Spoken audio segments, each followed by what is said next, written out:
Good good afternoon. Good evening, football fans. I'm Ryan Cato, Hunter Thompson here. We're the backups of football podcast. I've missed draft season.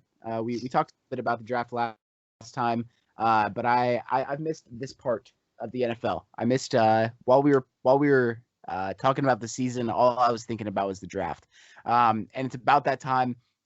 Over the next weeks leading up to the draft, we're just going to be hitting the positional groups. QBs, RBs, DBs, whatever kind of bees you want. The honeybees, bees.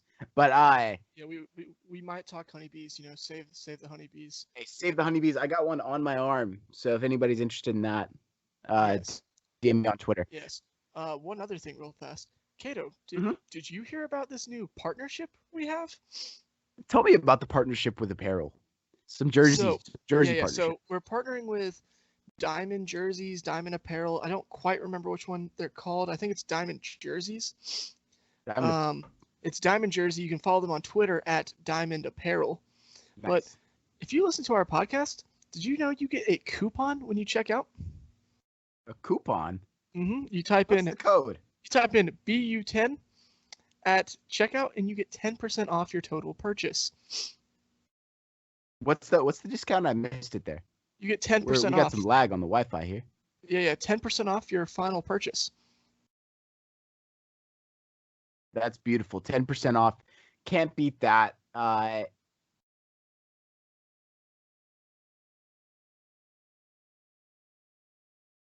We're 10% off your purchase with the code BU10 at Diamond Apparel. It's Diamond Jersey. You can shop diamondjersey.com. And they got a good little selection on there. So feel free to use our code at checkout. All sorts of jerseys, NBA, NFL, and just those two. It's literally just those two. But it's all sorts of jerseys, old and new. Yeah, super cool. Super cool. Yeah. So feel free to hop on there and use our code. Tonight we are going to talk QBs though.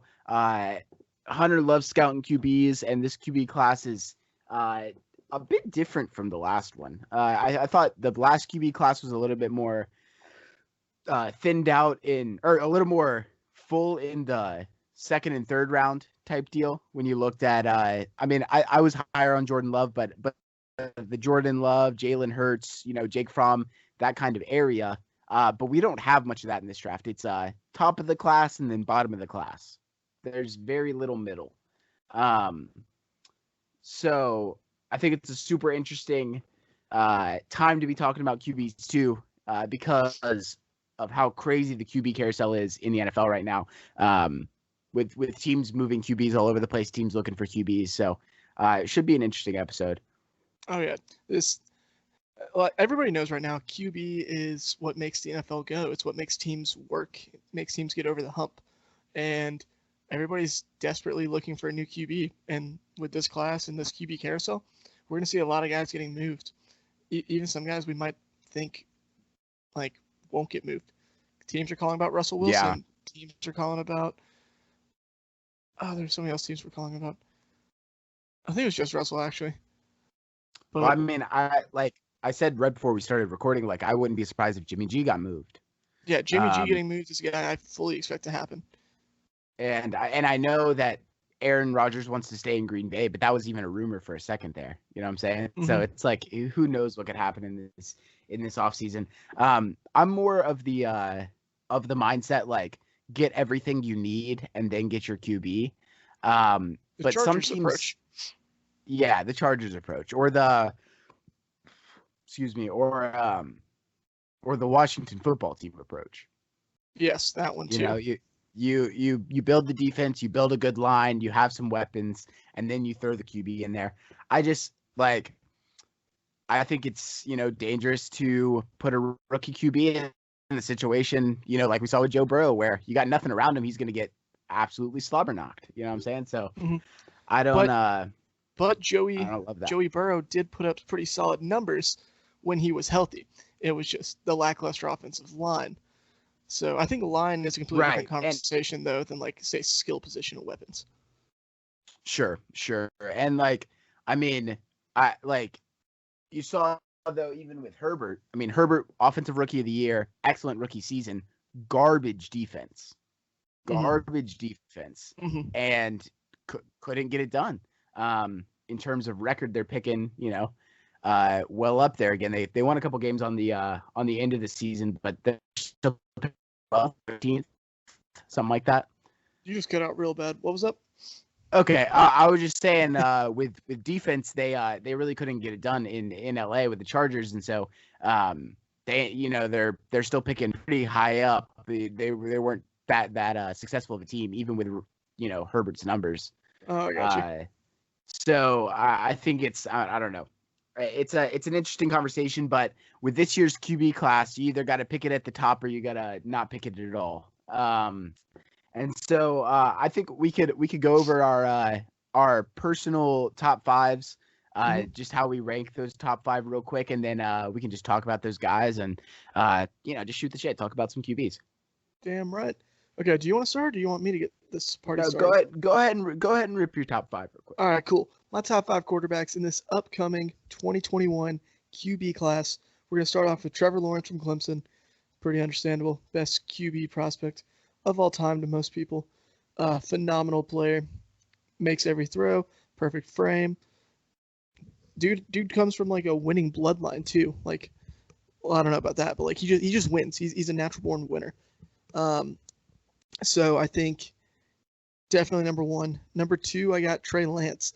I think Trey Lance has the most natural tools of the class, and I think his upside is up there with Lawrence. Mm-hmm. Small school guy from NDSU, but big physical player, tough runner, most natural arm in the class, in my opinion. Number three, I have Justin Fields. Similar things to Lance, but I think Fields' progression speed and going through his progressions is a little bit slower, so that puts him a little bit lower down. Number four, I have Zach Wilson from BYU. Fantastic gunslinging, fun player, major durability, and some character concerns that are floating around.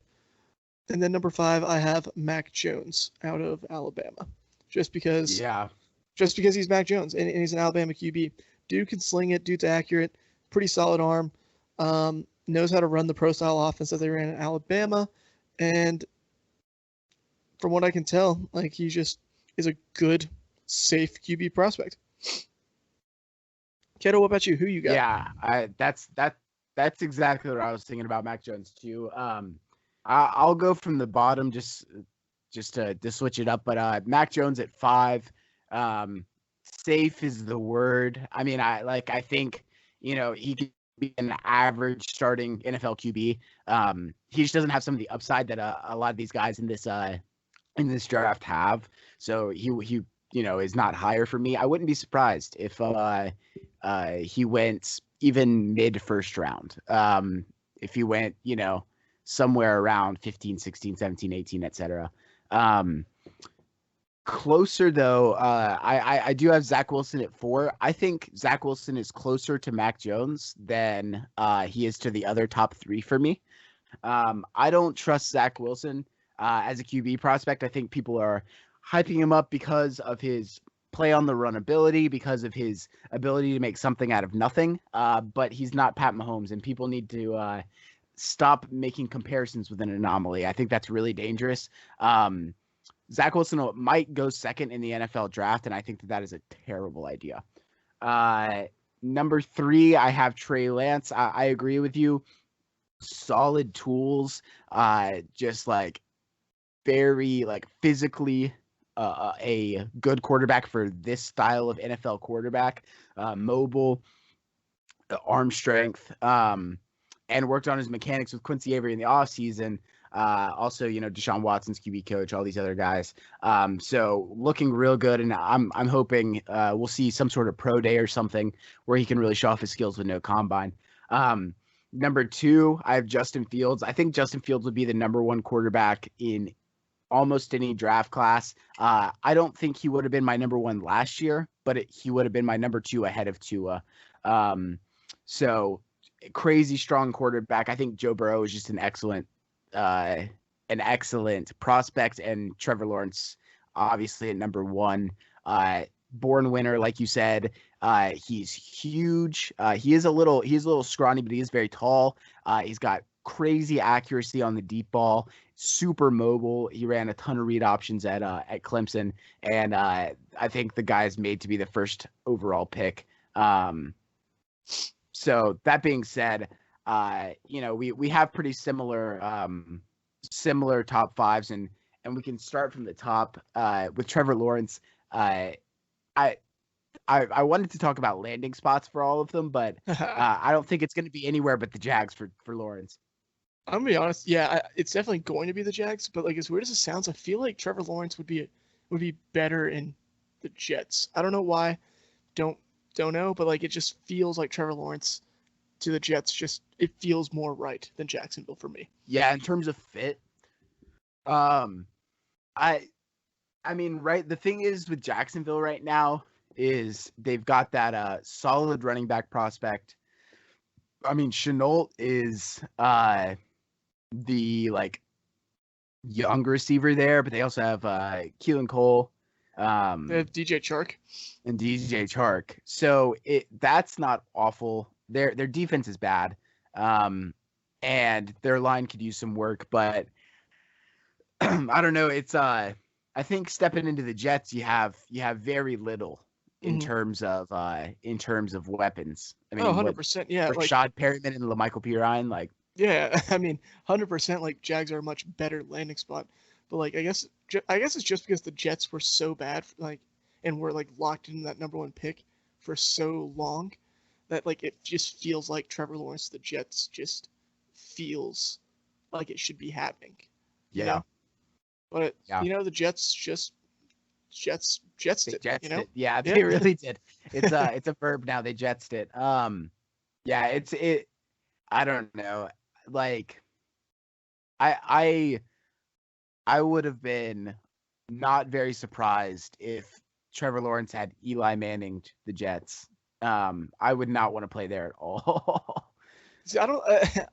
I know we've talked about this before in previous episodes. I don't think the Jets are in that bad of a spot, though. They have one of the best GMs or best up-and-coming GMs. They probably got they got my number one coach in this coaching carousel in Robert Saleh.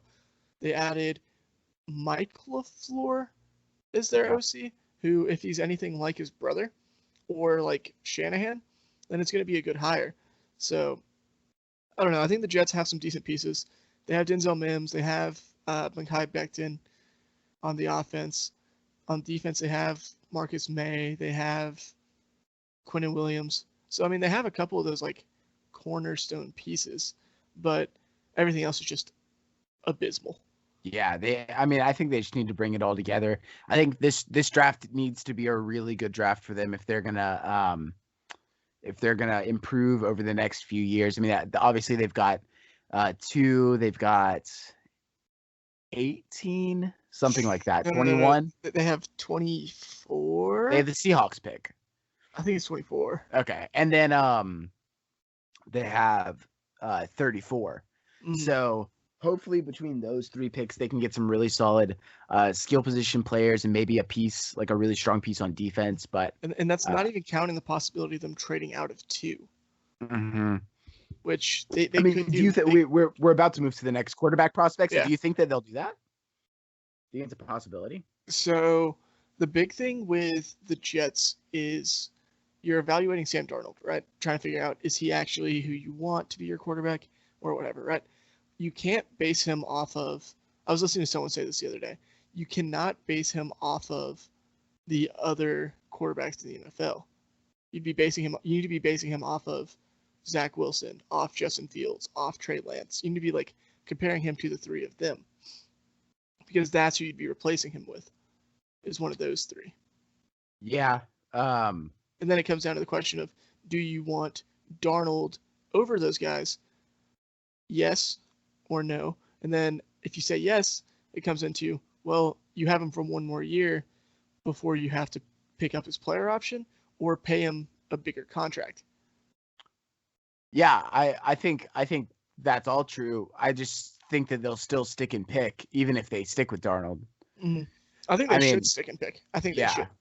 Like, because the top level talent. I mean, You look at Penny Sewell, any of those top receivers. I mean, like unless you can get like a ridiculous price for two, which I mean you would be getting a ridiculous price, but I don't know. You'd probably be able to get like Carolina to switch with you and do like pick 8, second round, and like next year's first. Yeah, or pick 8 a second round in a player. Yeah, something like that. But like, I don't know if that's worth pulling the trigger for, you know?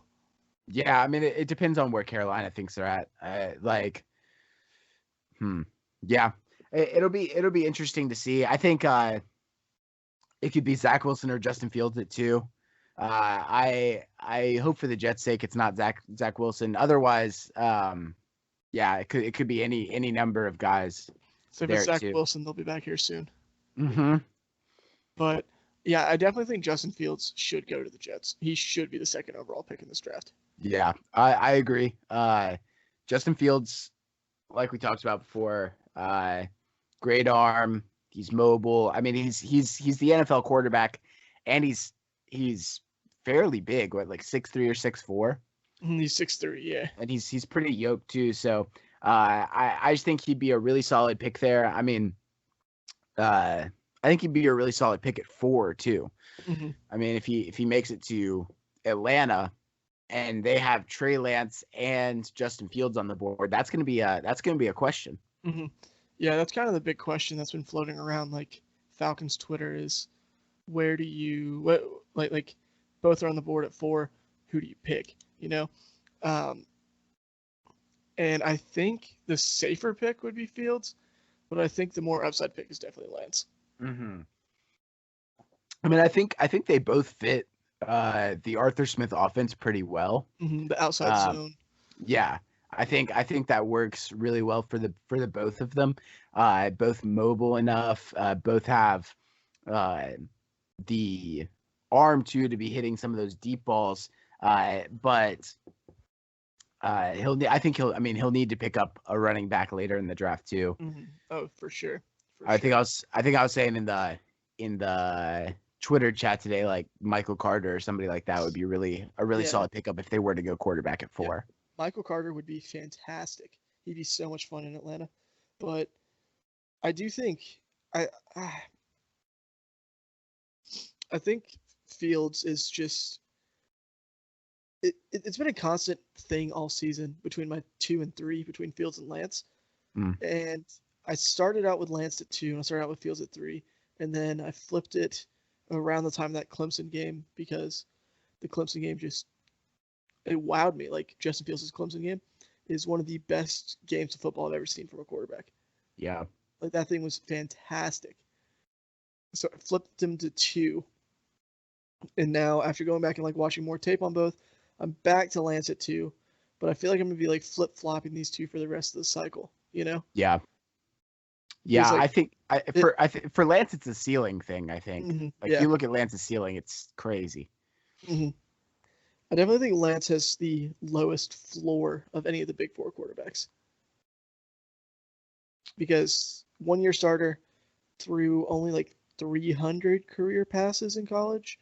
Yeah. I mean Fields and Lawrence are definitely more proven. Wilson maybe is a different story, but yeah, Fields and Lawrence are higher floor guys for sure. Because I mean, you've seen what they can do, and also bigger school guys. I mean, they're playing against the Bamas and the whatever of the NCAA. So, yeah, it'll be a tough decision if Fields and Lance are both on the board at 4. I have a feeling Lance will be. Fields is a maybe because that pick at Miami at number 3, that's big time trade bait. Mm-hmm. Oh, huge trade bait. Unless they decide to pull the trigger on like Penny Sewell, Jamar Chase, Kyle Pitts. I do think Kyle Pitts at 3 is a very untalked about opinion, but we can save that one for the skill position episode. Well, I mean, we talked about that when we did our top 5 mock last. Oh yeah, true. 2 weeks ago. 2 weeks ago, yeah. Whenever we recorded last. Yeah. But I think that's a definite option. You're gonna give Tua some weapons. Kyle Pitts could be wide receiver 1 in this class, depending on who you ask. So I mean, that's a huge option there. But I think they could be looking at San Francisco. They could be looking at Carolina, even some of the teams further down if they want to go all the way up. Washington or Chicago could be something. Yeah, I don't know. I mean, like with all these quarterbacks, dude, it's all about the landing spot. Yeah. Like Lawrence, I think is foolproof. You can put him anywhere and he'll play probably the same.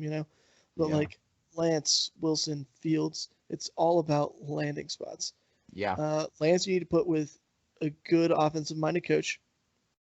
I just think that's what you need to do because he is just so raw. Wilson, all these guys need to be with young offensive minds. Imagine Lance in San Francisco. That'd be nutty. I love it. It would be so good. It'd be so good. And it just wouldn't be Atlanta. Yeah, exactly. That's why I'm upset about it. But I do think Lance in San Francisco is honestly exactly what they need in San Francisco. Yeah. Like I know they were in on Stafford, but apparently the asking price was too steep or something. But I think Lance is probably what they actually want, him or Watson. But I don't think they'll be able to swing Watson. Yeah, Watson's an interesting conversation too, because with trades and free agents and all of that, all these landing spots could change come April. Because if Watson gets traded, and they trade him to Miami, they take back 3, or they trade him to San Francisco, they trade him to New York. Everything changes with Houston up there. Because I think Houston has a decision to make. I mean, obviously they're going to need a quarterback unless they get one in the trade deal. Yeah. And then maybe Houston is a Penny Sewell spot. Maybe Houston is a Jamar Chase spot. So it's like it'll change everything in the next 2 months. Yeah, it changes everything for sure. Because if they deal him to Carolina, for instance, Houston will be picking 8. That's the perfect spot where they could cut off Denver. They could cut off San Francisco for a quarterback, Which that'll make draft day trades interesting too. Yeah, exactly. Draft day trades would get wild. Someone's going to be without a quarterback, Right. Someone's going to sign James Winston. I say someone's going to be scrambling for Gardner Minshew. Someone's going to be scrambling for Mariota. Someone will be scrambling for Jameis. Right. Which don't get me wrong, I'm very much on the Jameis hype train. I've been on that train for the longest time. You have since we started the podcast. Exactly. But someone's going to get left out, and it'll probably lead to a coach or GM firing, if not both. Like Chicago, they can't afford to miss a quarterback. No, their guys are already on the hot seat. And it feels like they're going to stick with Trubisky. Unless they're just keeping it so quiet, which in that case, power to them for staying out of the rumors all the time. But I haven't heard a thing about Chicago.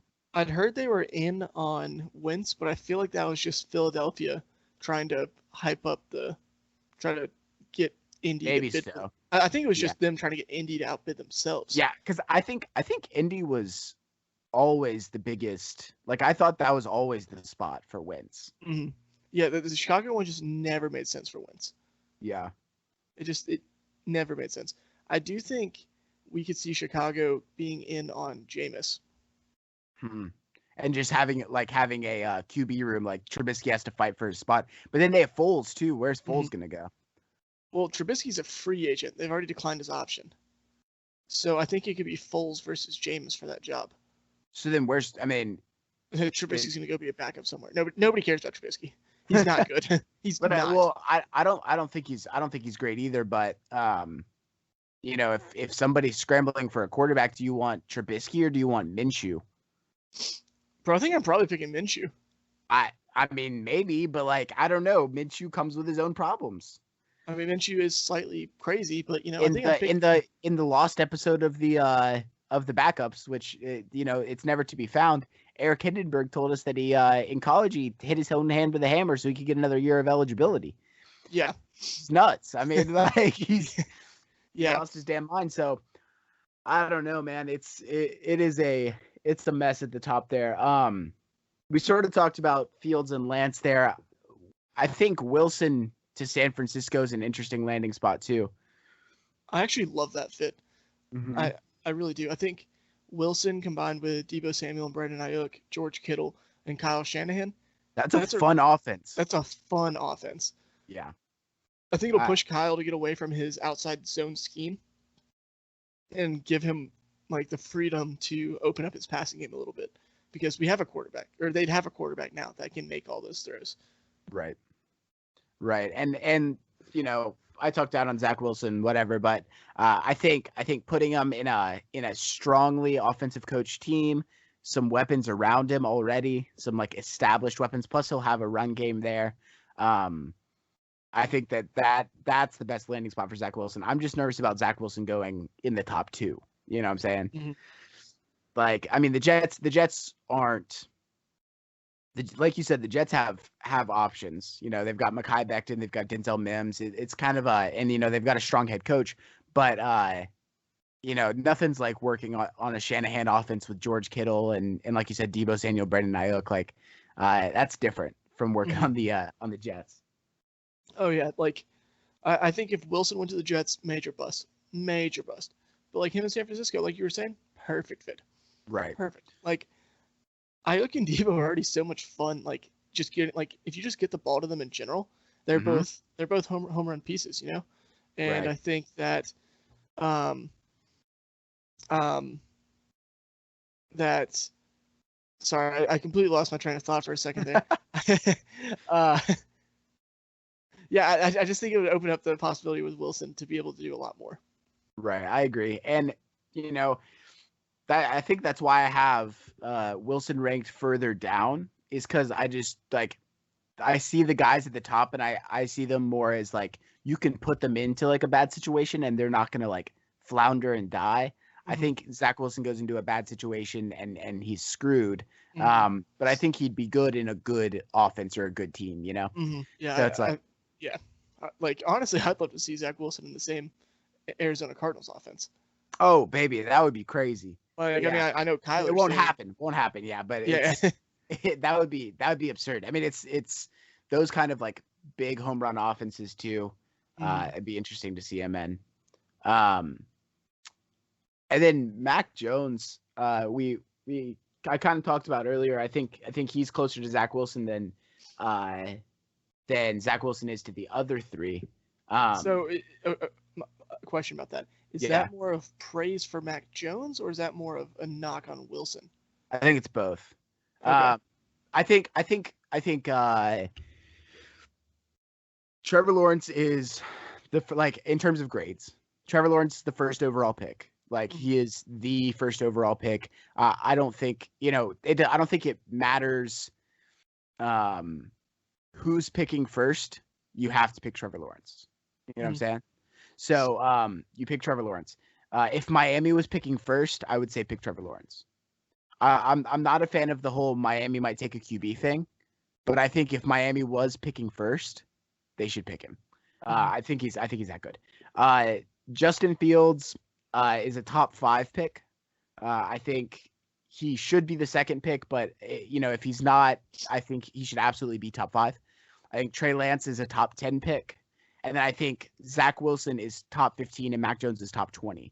So, I see the ceilings of those guys higher up, and I think people are expecting too much of Zach Wilson, and Mac Jones is going to be better than people think. Yeah. So because Mac Jones, I think he's into the first, beginning of the second, maybe a little bit higher in the first. I just think he'll definitely go. If it's the Patriots, if it's the Bears, if it's the Washington football team, I mean, any of those could really spot him. Yeah, I mean, it's one of those things. I think like the Jones ceiling is what really makes him appealing to those teams that are like competing right now and like need a quarterback right now. Right. He's a safe, his floor. Yeah. He's a safe, consistent pick. Exactly. I mean, obviously he's been surrounded by all sorts of talent at Alabama, but Devontae Smith. Devontae Smith said between Mac Jones and Tua, who do you like better? Mac Jones. Oh yeah, and apparently like he said that like so no hesitation or anything, just immediately Mac, which I find really interesting because we were talking like people were talking about Tua last year like he was a god, like a second coming of Steve Young or something like that, you know? Right. And yeah, he's good. Tua was a very good prospect, but people were acting like Tua was faultless, and that's not the case. no, and of course it's not the case with Mac Jones either. I think there's some areas he's unproven in. There was, like I said, lots of talent around him. He's throwing a lot of screens, a lot of short passes. His deep ball accuracy, I'm not totally sure about. His power isn't as good as some of those top guys. But I don't know. I mean, I don't think Mac Jones is a better prospect than Tua, but there's a reason or two that Devontae Smith thinks that, and maybe it's because he won the Heisman with Mac Jones. I mean, maybe that might have something to do with it. But still, I mean, I wouldn't be surprised if you went in the top 15. If you went to 15 at 15 to the Patriots. Yeah, I think that's like, I think that's a pick a lot of people are not even anticipating. Like everyone's like, oh, he's gonna go 19 to Washington or 20 to Chicago or something along those lines, right? Oh, he's gonna go back in the first to New Orleans, but he fits the Patriots. He's a smart, cerebral quarterback who's safe, doesn't turn the ball over, and will run your game plan. Yeah. I'm not gonna sit here and say he's Tom Brady. He's probably more Matt Castle. Yeah, but they went 11-5 with Matt Castle. Right. Like it's if you put the right guys around him, you run a good scheme around him. I think he's a solid quarterback. And I think an even scarier thought is someone trades up to Miami's spot. The first 4 quarterbacks go in the first 4, and the Panthers could be picking Mac Jones.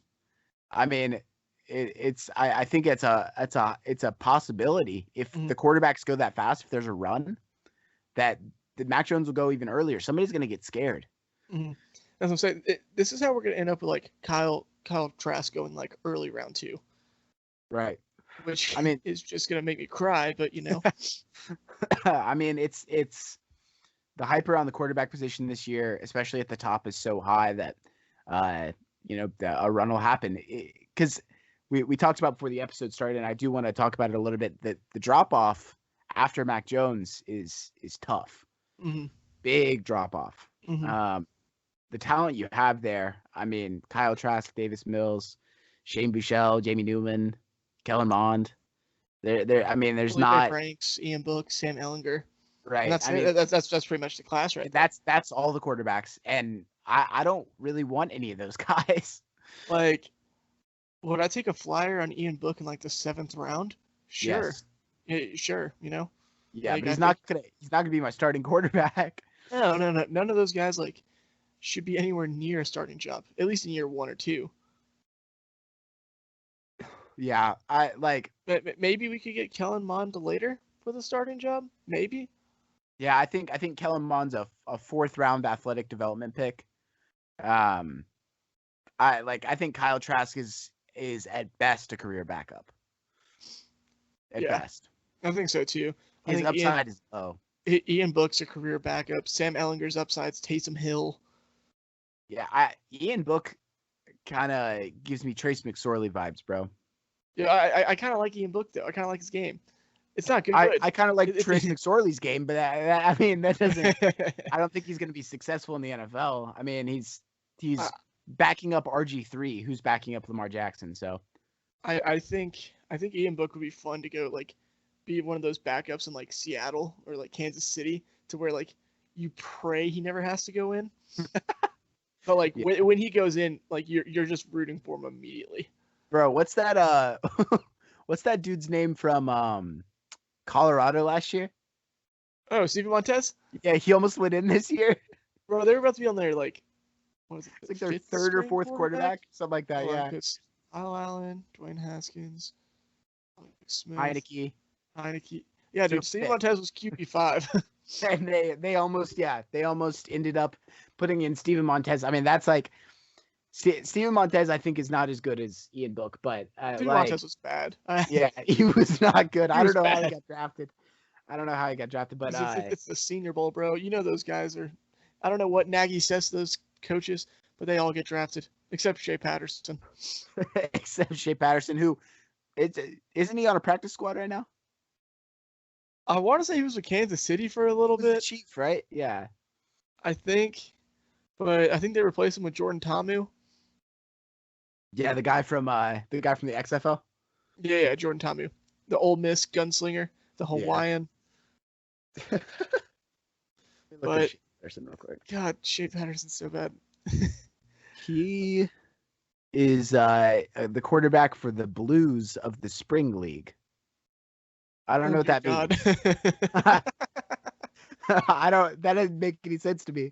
Makes zero sense at all. Whoa! Did you know he got drafted by the MLB? Shea Patterson? Yeah, Was he's it a like Texas. 20? Was it like the 20th round? I don't know, but he got drafted in 2018 by the Rangers. Yeah, and they have his rights until 2024. He can still go play minor league baseball, bro. Jesus Christ, Shea, go play minor league baseball. Please, you gotta give up. Please, I want to support you in your endeavors. I really do, but you're not a good quarterback. The Spring League. I gotta read about this now. Now I'm getting interested. God. It used to be called the Fall Experimental Football League, and now it's the Spring League.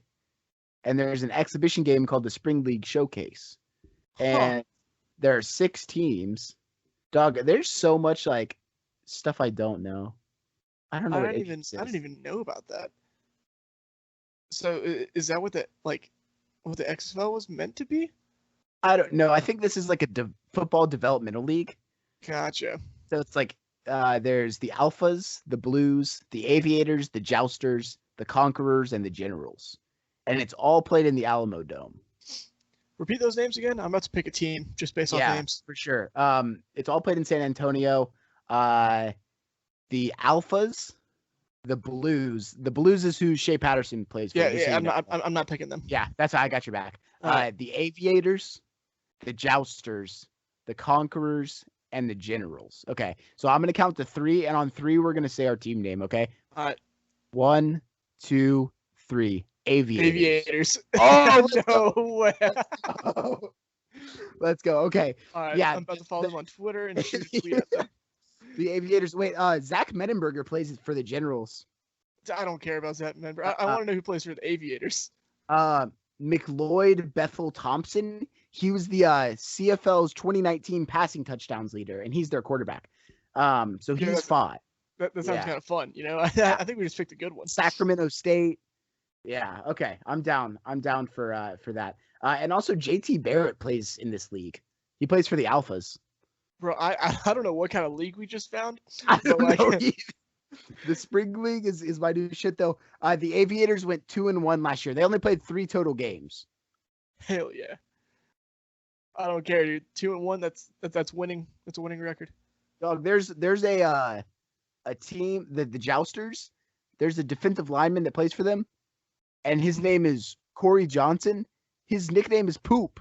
Corey Poop Johnson. Oh. He played at Kentucky. What is happening? Bro, okay.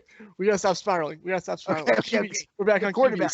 QBs. So, speaking of Shea Patterson, the Spring League, go pick a team. Add us on Twitter with your team for the Spring League. I don't even know if it's happening anymore right now because the coaches weren't getting paid for their work, but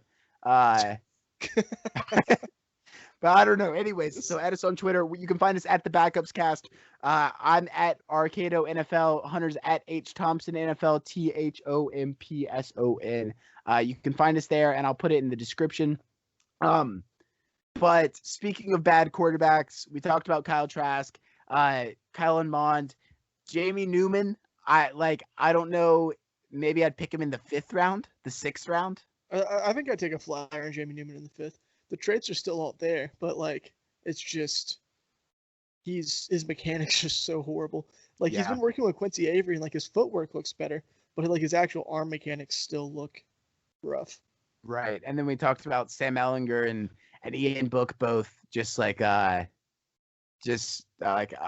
think they're both college quarterbacks. Yeah. Are you touching Felipe Franks? Would you draft him? In the 7th, if I have a quarterback. I don't think I would touch Felipe Franks. I mean, like if you're in the 7th, right?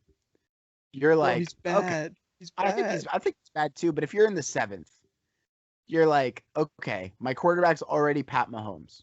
My quarterback is already Deshaun Watson. My quarterback's already somebody like that. And you already have a backup. You have to have a backup too. You already picked Kyle Trask.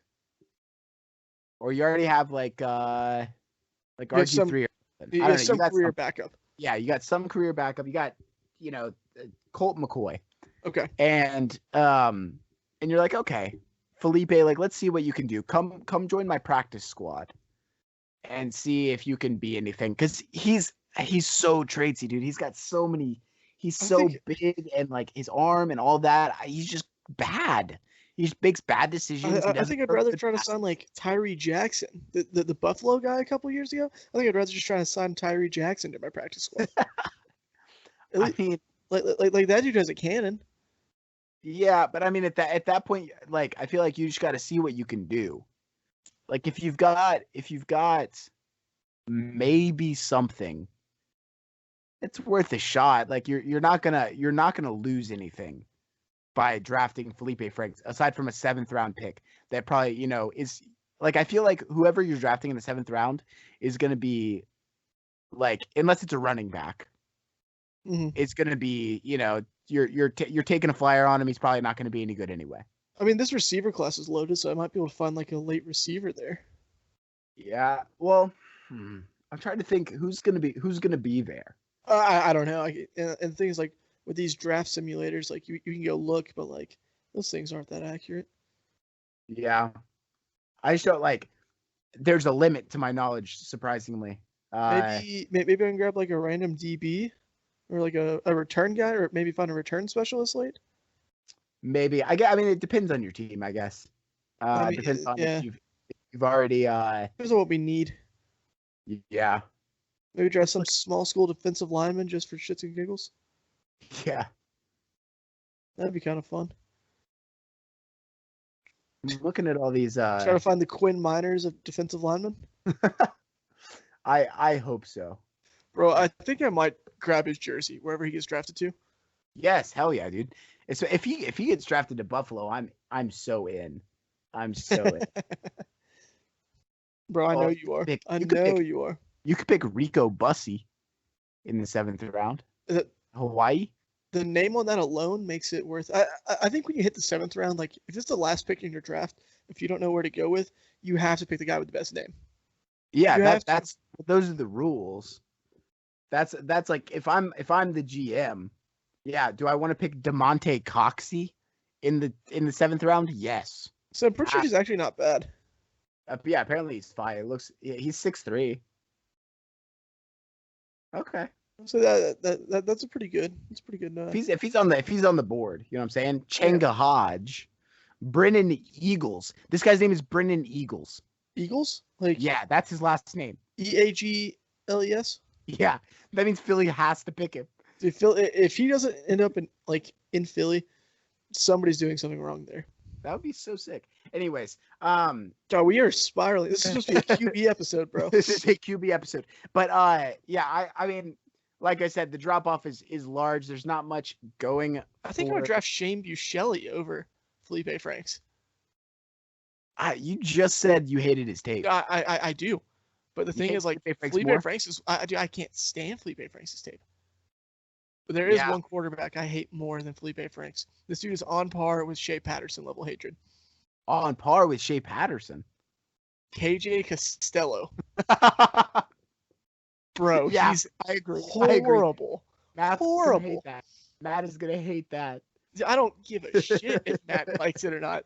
KJ Castello's bad, and that man deserves to be nowhere near an NFL roster. KJ Castello, bro. That man had one good game to start the season. He was getting first-round buzz from people on Twitter, and I said, "Oh no, no, no, no." First-round buzz. He doesn't he throw like entirely sidearm? Yeah. Yeah, and not in a cool Matt Stafford way. Not In in a like cool Phillip like Rivers way. Like right, in like a bad way. in, in like Uh, a third baseman trying to throw it to first, but just launches it over his head type way. right. Um, somebody I did want to mention, late round, small school guy, Akil Glass. Okay. Tell me about him. Tell me about Akil Glass. Alabama A&M. Okay. So HBCU guy. He's sort of an option quarterback. So you gotta kind of be, and he's not that great of an athlete. But he can throw too, and like I think he's undrafted free agent status. I don't think he's gonna be anything because there's only 32 quarterbacks that start in the NFL, and I don't think he's gonna be one of them. But it's something to look at. If you're interested, go look for some Akil Glass. It'd be interesting. I think it is interesting though this QB class because of next year's QB class. I don't know. The top is not looking as strong as this year, so I think that'll make people kind of rush at the top. Did you see the tweet today from, I don't remember who said it, but apparently NFL teams view at this point in time only one first round grade out of next year's QB class. Really? Who do you think it is? I think it's Sam Howell. Probably. Oh, it was it was the 33rd team. It was them. Okay. But I think Sam Howell's the only one I would give a first round grade to right now. Well, so I think it's going to be interesting. I know we're talking about the 2022 draft now after an episode full of tangents, but we're talking quarterbacks, and that's what but we are matters. talking quarterback. Tyler Schuff, is that how you say his last name? Schuff? Schuff? Schuff? The Oregon guy. The Oregon, well, not anymore though. He transferred to Texas Tech, and not that like we're not doing the whole Mahomes thing. I'm not talking about Mahomes, but it's a Big 12 team. Mm-hmm. That makes an offense look good. That makes a quarterback look good. Mm-hmm. So if anybody has a chance to raise the stock, well, I think there's two, but if anybody has a chance to raise the stock, it's him. And then we talked about it 1,000 times, but Desmond Ritter, if he has a really strong season, I think that he could rise up into the first round. One guy I think everyone needs to keep an eye on next year. I don't like him personally, but I think JT Daniels out of UGA is the potential for a major riser. Yeah. He's like a little bit smaller, right? I think so. I think he's like 6'2". Yeah. But I think either way, I'm interested to see how with this quarterback class, the way it is. I mean, like it's very different from last year's, and next year's is gonna be weird, I think. Mm-hmm. So it'll be interesting how goodness gracious, how teams view quarterbacks, because of that, and if they decide they can wait or they can't, because of next year. So. I do think one thing that is going to be into play a lot in this year's class and next year's class is how teams are going to view the fact of how they missed on like Justin Herbert. Yeah. I mean that and that, us included. Yeah, because that was a big system thing. The system made him look not that impressive. Yeah, like the traits were still there, but like the system made him look bad. Yeah, I said in an episode of the Backups cast that is on the internet right now that Justin Herbert has bust written all over him, and then he was the offensive rookie of the year. So props to you for owning up to your misses. Thanks, dude. I have to own up to my misses because I talk too damn much about James Robinson, but but no, I did, and like I think that was a product of me being fairly inexperienced as a scout and seeing that system and people being like, oh yeah, Justin Herbert's amazing. And I saw the traits and I was like, okay, the traits are good, but like, I just don't see anything that looks that great. It was the system. And I overlooked that. So yeah, I think that's definitely going to be a conversation that's going to be happening in rooms. Cause I think people would have traded up for Justin Herbert. I say if anybody had any idea of what he was going to do, then Miami would have picked him. Miami would have picked him in a heartbeat. And the thing is, I don't know if he would have done well in Miami. Yeah, I don't know. It's there's less talent around him there as compared to LA. But I think he still would have been, I don't know. It would have been different. LA definitely helped him in terms of what they put him into. I mean, the line is still tough there. The line is abysmal. Yeah, but yeah, it's interesting. I actually found a mock draft from last year on my phone the other day. I was going through my notes, and which it did not turn out this way. But yeah, Herbert was falling like pretty far. I think I had Herbert to the Jags at 20. Can you imagine if that happened? That would have been wild, actually. But because it was the Chargers picking Becton, and I predicted Wills Becton, Wirfs Thomas. So. Yeah, so you were kind of expecting them to also sign like Cam. Yeah, I that thought was a big thing you were on last year. Yeah, I thought that they were gonna get a quarterback on free agency and take a tackle high, but always interesting how it works out. We're analysts, but we're not experts, and even the experts are pretty garbage at this. The draft is so crazy. The draft is so difficult to predict. The highest hit rate on mock drafts is like 50-something%. Like the highest like first round hit rate is like 75 to 80, I think. Yeah. But then like after that, it's just all downhill. It's a mess, and like I really would like to when it comes around to draft time in April, do some live draft coverage. I think it'd be really cool if we did a